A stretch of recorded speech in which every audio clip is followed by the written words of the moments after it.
Welcome to the NLP Life Skills Podcast, Neuro-Linguistic Psychology with Mathematical Precision, with your host, Dr. P.T. Sunderam, one of the leading NLP pioneers of India with 2 decades of experience and his work in over 300 videos on YouTube translated into 4 languages, English, Hindi, Tamil, and Telugu. Applied NLP skills from people to pioneers, students to schools, career guidance to corporate houses, therapy to training. Here's your host, Dr. P.T. Sunderam.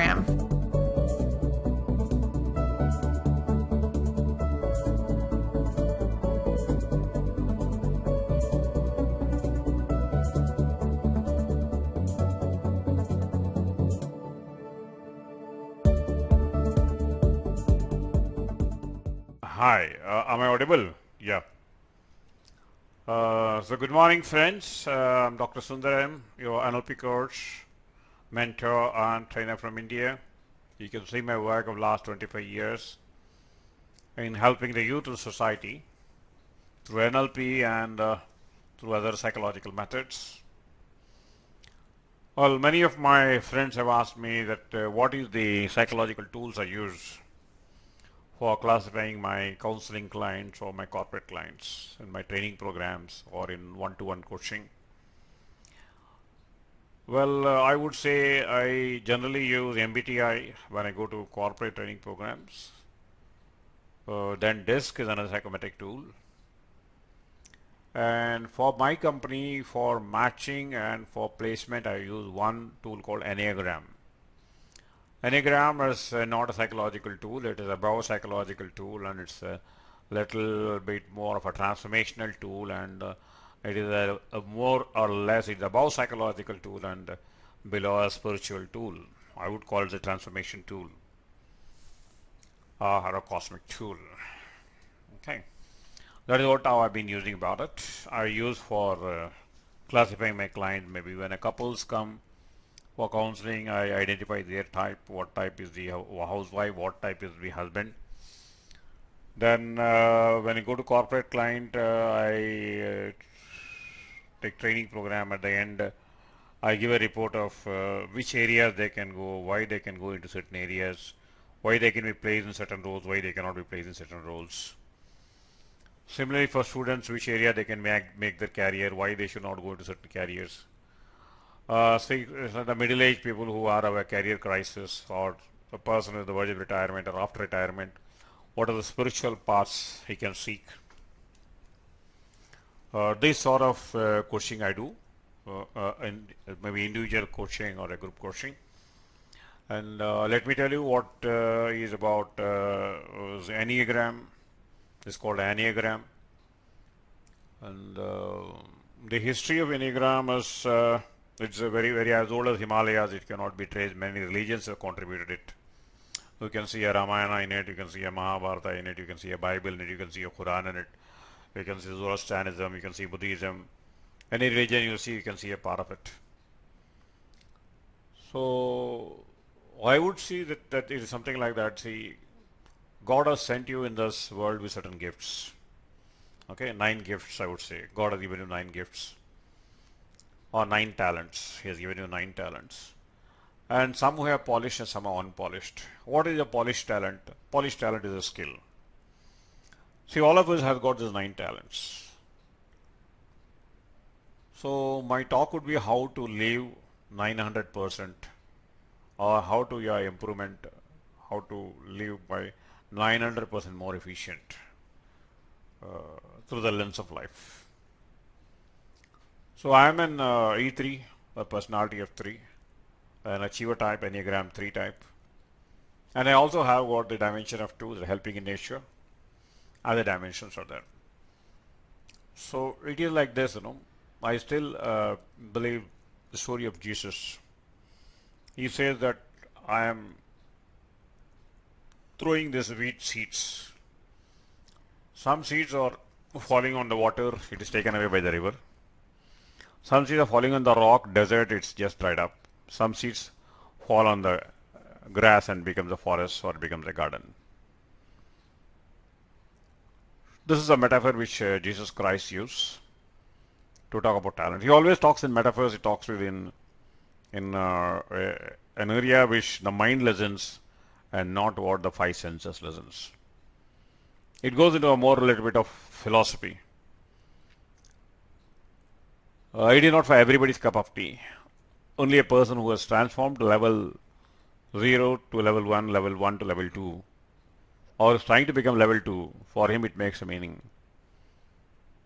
See, we have been from childhood, the first 7 years we have been programmed by the parents, we don't ask any questions. Next 7 years we have been programmed by our teachers, we don't ask any questions. And what you have filled in for the last 14 years, that is 0 to 14 years, that only whatever you have put in comes out. Whatever is in the recorder, only it comes out. So from plus years you start applying it. Okay, start applying it. Maybe say later 14 to 24 years, another 10 years you go into a job, a career.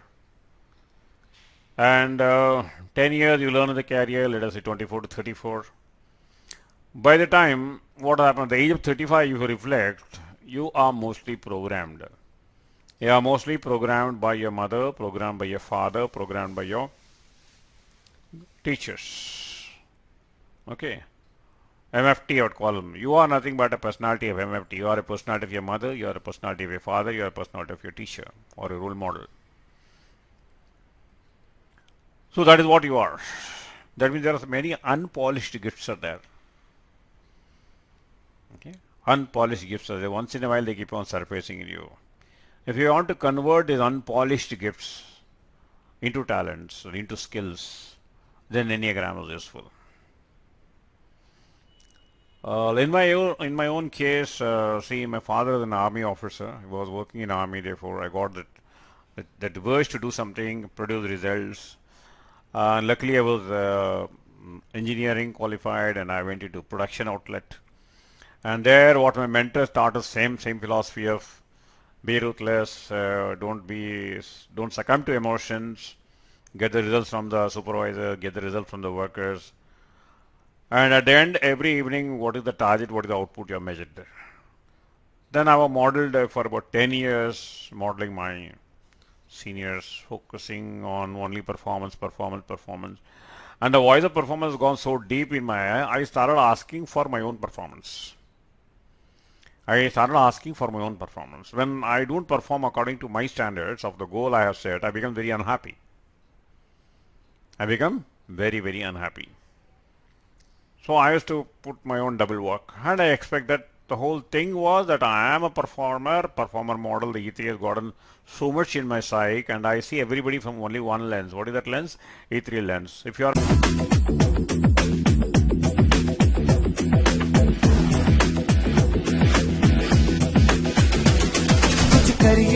कुछ करिए नस नस मेरी खोले हाय कुछ करिए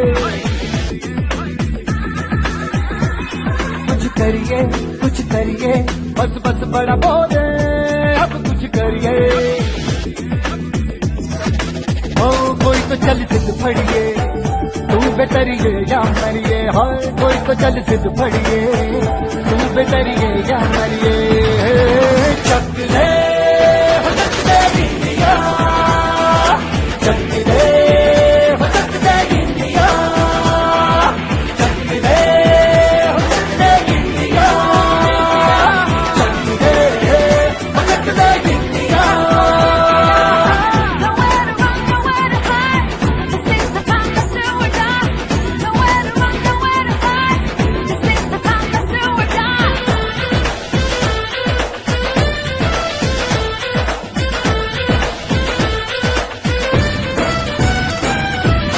performer, you are my man. If you are not a performer, you are not my man.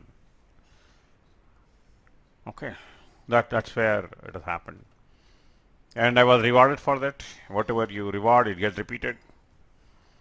But it so happened that I was forced to, rather, circumstances went like this, that I had a love for learning, and that comes from my mother.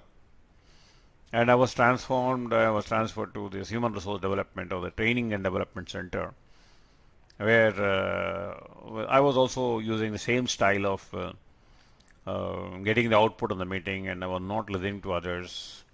I was only asking performance. My boss shouted at me, Dr. K. Satyanarayana. Still, I have a lot of regards for him. And he told Sunderam, you don't listen. The greatest point for you is you don't listen. That means what was the strength in one side? In the production side, I don't listen as my strength. I don't listen, I command as my strength. I get the results. But here, that skill is no more useful. He told me that in production side, 80% is machines. Okay, 20% of human being. Whereas in HRD center, 80% of human beings, 20% of machines. I have to reverse my own paradigm. So he invested a lot of his time and energy and moral stories in me. He has sent me to one training program called ISAB in level 0 or level 1, Indian Society of Applied Behavioral Sciences. There, that training program had made me naked of my own self. I started listening to others. One area when I was in E3, I was not listening to others. But I have become an E2. E2 is listening. Listening is to healing. Healing is equal to helping. The whole paradigm shifted for me. I became a good helper now. So this is how the transformation takes place. From a production manager, a performer to healer. And now my strength is my helping nature to people. At the same time, I ask for performance. I ask for results. That has clicked in my training program. That has clicked in my coaching program. That has clicked in my S program. So this is how once you become aware of your gifts. That is, what was my gift? Earlier also I was helping in nature, but that helping portion was silent in me. Okay. Now it has become a maximum output. This is how once you move from one style to another style, you start becoming owning that style. Owning that style. So that is how you will slowly get formed. Enneagram is mostly says it is like this. No, God has given you all the gifts. Okay. If He has put in you, it is because of some purpose. Your story starts after your birth, but there is some person who has played the screenplay and direction by putting you certain talents and removing certain talents in you. Okay. He has put in certain talents. Can you polish those talents? And it is easy. Polishing the talent which you are in you is very, very easy. That is what Enneagram teaches you. And I use it for my diagnostic tool, the very powerful diagnostic tool, from your personal level to your spiritual level of transformation. Thank you. See you in next episode. Thanks for listening. If you like what you've heard today, subscribe to our podcast and share it with others. If you would like to master NLP life skills, then keep listening to the latest updates on NLP training. Go to www.ptsunderam.com. That's www.ptsunderam.com.